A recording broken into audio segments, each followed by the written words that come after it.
guys. Feels weird to even talk this early. Like, I feel like I'm still not even awake right now. But I kind of just wanted to talk. It's like my biggest pet peeve is when the pantry's open. I don't know. Like, I'm just feeling like I am a week away from peak week. I'm on my period. Low carb doesn't help. Don't have the gyms. And I'd be lying if I said I felt great. I just feel like really like depressed. Like, the scientific part of me is like low serotonin levels.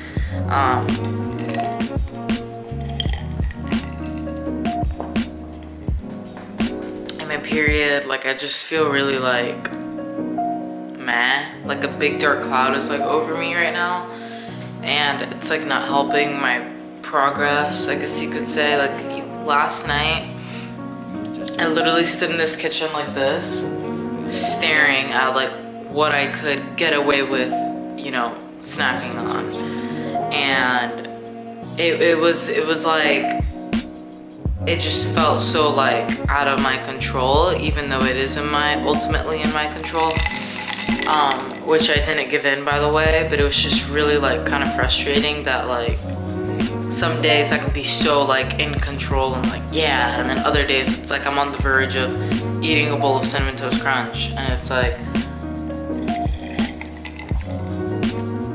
that all is due to losing sight of your goal. But there's also a lot of like biological factors, chemical factors that occur in your brain that you can't deny that cause these slip-ups, potential slip-ups, and you know, these thoughts to happen. And one of them is low serotonin levels, which are caused by, you know, a bad diet or like not a nutritious diet, which I'm basically not eating super healthy right now. Like, I'm eating greens and protein and some fats, but like I'm not eating a lot of calories, which is still, you know, that goes into your health. I'm also on my period, which causes low serotonin levels, and yeah, so my appetite is crazy too right now. It's crazy. And I've been relying a lot on caffeine. Like, I've been having a lot of like the Rain thermogenic fuels daily, like 2 of them.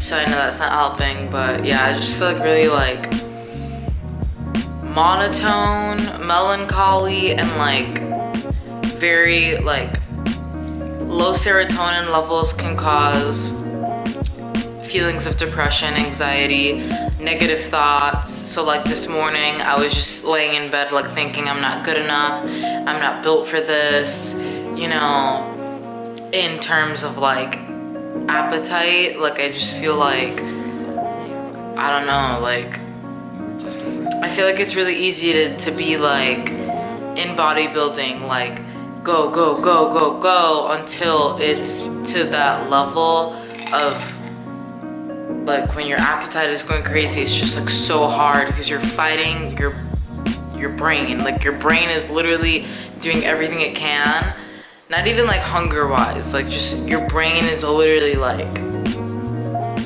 turning off parts of your other, like I feel like your brain, it's you fighting against your brain, and your brain is like not caring about your goals and just wants you to eat, and then the other part of you is like, no, like, you know, I need to stay to it. So it's just really hard.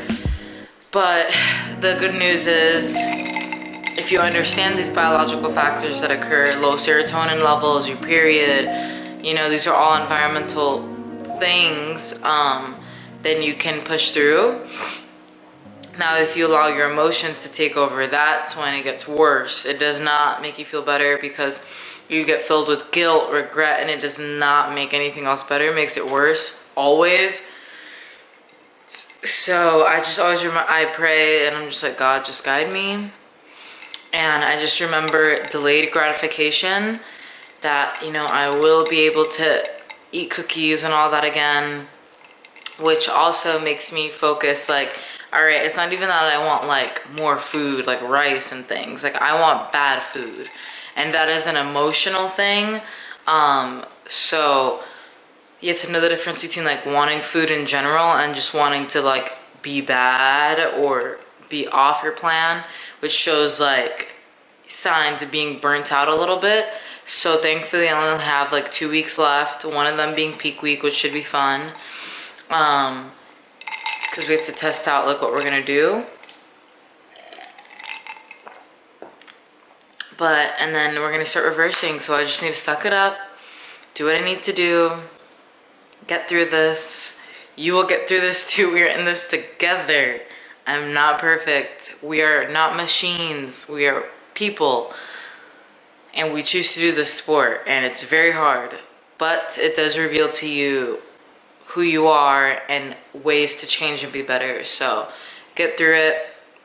I'm gonna get through it. We're all gonna get through it, and we will reap the rewards in the end.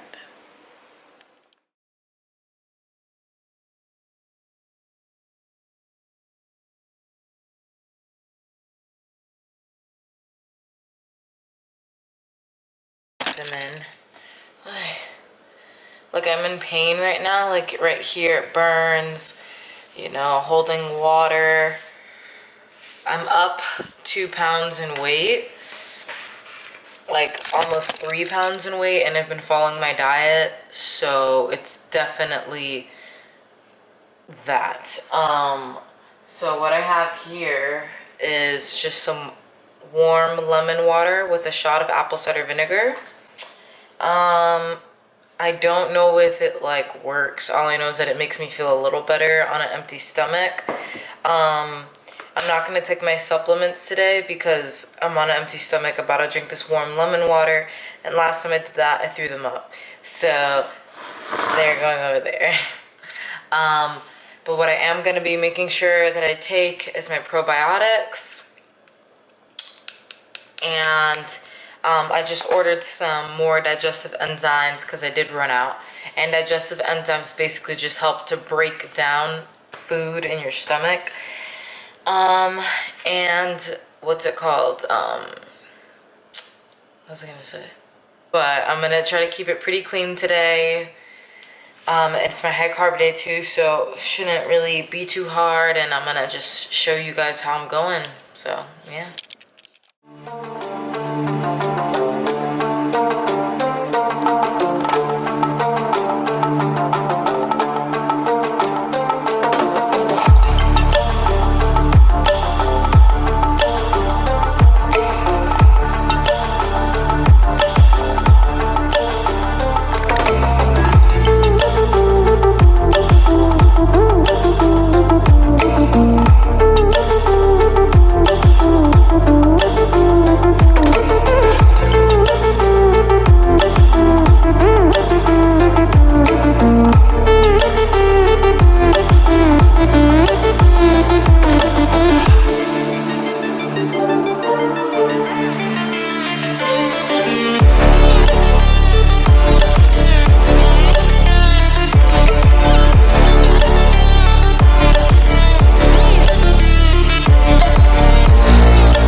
Hello.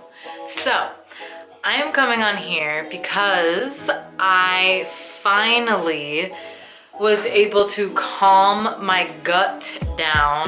As you guys saw, I had a very irritated gut, and that was caused by a number of things. And I want to come on here to talk about the gut a little bit to hopefully help someone on here that might need it. Because a lot of times we think that, you know, we're bloated because of a certain thing, or we just don't know what's happening, and it could be as simple as 1, 2, 3. So let's get right into it.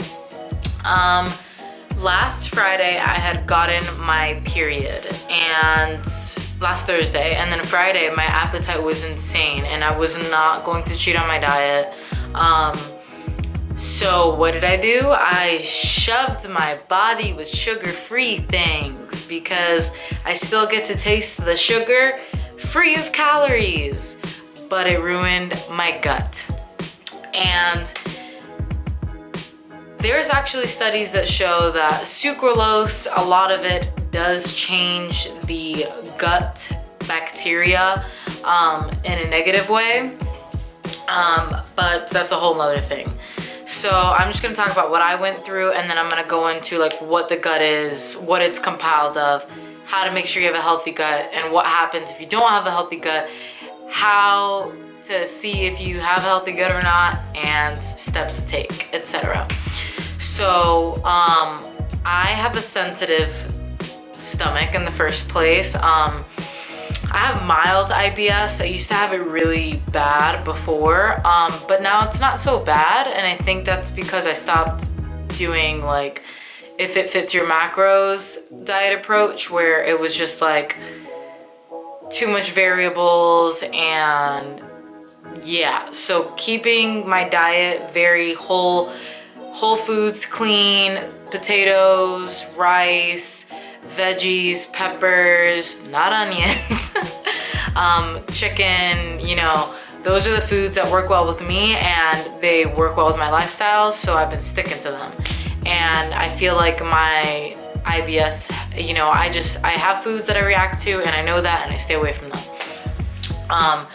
So sugar alcohols are one thing that completely wreck my gut specifically. And a lot of sugar-free things contain sugar alcohols to allow them to be sugar-free and still have that high amount of sugary taste. So that Friday I had 2 Bang Energies, 2 sparkling ices, which definitely have sugar alcohols. They don't say it on the label, but they definitely do because I feel like crap.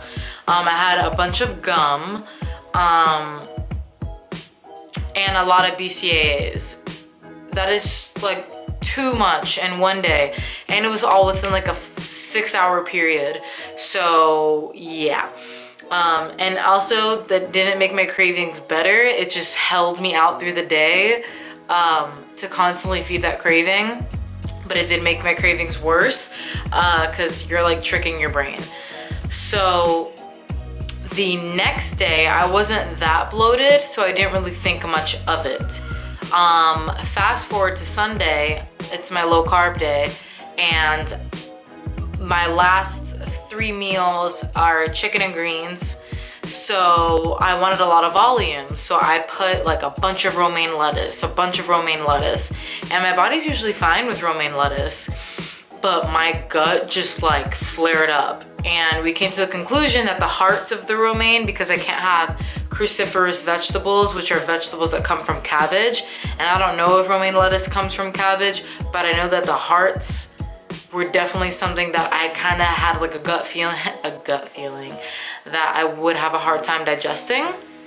So I think that triggered it. Also, I didn't wash my lettuce because I'm a dirty bitch, and that could have had an effect into it as well. So I woke up the next day, and I know I have like a flare up or like an out of whack gut when like my gut lining like here is just like burning, or it has like a sting kind of, and I was like, damn.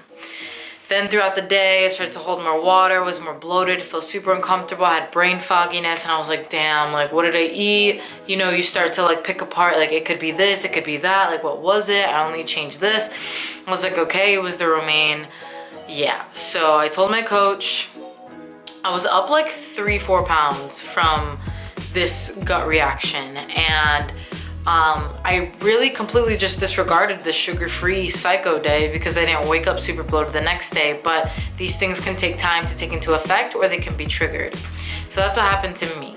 Now I am feeling a lot better, and I basically just went, you know, no more BCAAs, no more sugar-free stuff, energy drinks, kept my diet very clean. I didn't add too much garlic, too much anything that like could trigger it. I kept it super clean, and now I'm starting to get better.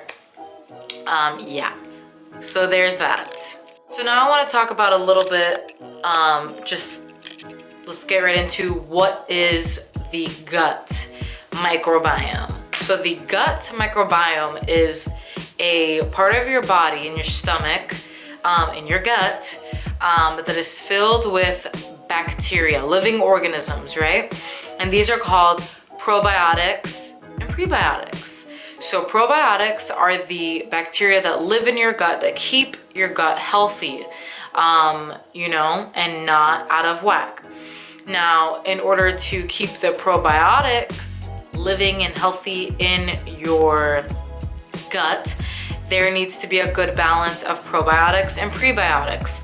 Prebiotics are the food for the probiotics, and therefore there is a living, happy, healthy gut in your stomach, and you are happy and healthy. Now, your gut can be out of whack for many reasons, and a lot of people have an out of balance gut, but they don't know it or they ignore it. Now, this can be caused by so many things, the list goes on. I'll start with some of the common ones. An unknown sensitivity to dairy. Sometimes you can have dairy, but there's a threshold. You could have IBS, but a lot of people use IBS as like a big band-aid over a lot of things that cause them bloat, but really it's their gut reaction. High FODMAP foods, which is a whole nother thing. Stress is like one of the biggest things that the gut reacts to. Also water retention, stress, lack of sleep affects the gut. Alcohol, sugar alcohols, too much sugar-free stuff. Your diet. When I'm on low carb for a really long time and I'm eating just greens and chicken all the time, I notice that I attain a higher sensitivity to any other foods because you are making your body stop creating those enzymes to break down other foods like carbs, things like that. So there are so many different things that could cause it, right? So it's important to be mindful of how your body feels after certain things, and yeah, so be mindful of that, right? So what can you do to make sure that you have a healthy gut? Make sure you're getting in enough probiotics. So good sources of probiotics would be like Greek yogurt, different sources of fermented dairy, so like kefir, anything fermented, like asparagus is a good prebiotic. Good prebiotic sources would be like, you know, your veggies, your fermented veggies, kimchi, sauerkraut, all of those. Kombucha is a good source of gut healthy food. And I always get them confused a little bit between the two, so I apologize if I'm getting them mixed up. But all in all, eat a good balance of both. Overall, just a healthy diet will allow you to have a healthier gut. And it's just about being mindful of what you respond to. So asparagus is actually something that I don't respond well to because it's a cruciferous vegetable, but it's a really healthy prebiotic, and you know, you should still eat it, right? I personally do well with zucchini and green beans because they're low FODMAP, and I have IBS, so that's good for me. Find what works for you. Another thing is too, if you're not getting a lot from your diet, allergies, or you don't like it, things like that, supplement with it. Just taking a supplement of probiotics, any supplement works. Make sure that, you know, has good reviews and things like that. And digestive enzymes. Digestive enzymes are what they sound like. They are the enzymes that help to break down the nutrients in your stomach. So they help to break down carbs, fats, proteins, all that kind of stuff.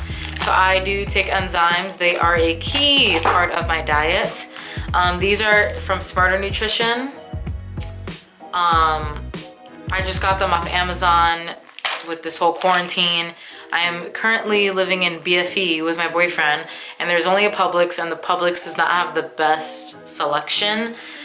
So this one I trust, and it has all the enzymes that I need. I recommend getting your digestive enzymes or probiotics from a refrigerated source, because that means that the bacteria is more potent. It's kept alive longer. So yeah, I take 1 to 2 of these with every meal, after every meal. And if I feel like I'm not gonna digest it that well or as well, I take like 2. And if it's just a normal regular meal, I take 1. And it's important to stay consistent with these. And everybody should take it. It just helps, right? You can also, like, for example, if you don't like non-dairy ice cream, but you don't react that well to dairy, you could take like lactase, which is the enzyme that lactose intolerant people lack, to break down lactose. So there's different ways that you can get around, you know, still having the foods that you enjoy and taking care of your gut. It's just all about doing your research from reliable sources and educating yourself on the science behind it, and everyone's happy. So yeah, I know this is very long-winded, but I just want to make sure you guys have that information. I also just, you know, tea helps a lot, like warm water with lemon.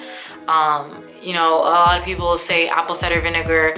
I try to keep the acidity in my stomach when I do have like an out of whack gut to like a low, so not that much coffee.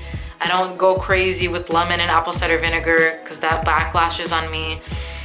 So I'll just do like a little bit of apple cider vinegar like twice a week with my warm lemon water. You know, cardio helps a lot. Like after I just went on like a walk, like a 30-minute fast-paced walk, I just felt like all the food like moving, chugging water, you know, cutting your food into like tinier pieces. So I had green beans and chicken, but I cut my chicken up a lot. I cut my green beans up a lot just to aid and like not to cause more distress in my stomach. So yeah, now I need water. I talk so much. So I hope that helped. I'm definitely doing a lot better. I have to pee right now, so I'm a little bit bloated, but I want to show you guys a little update. Actually I have to pee, so let me pee real quick. So now, a lot better. And like,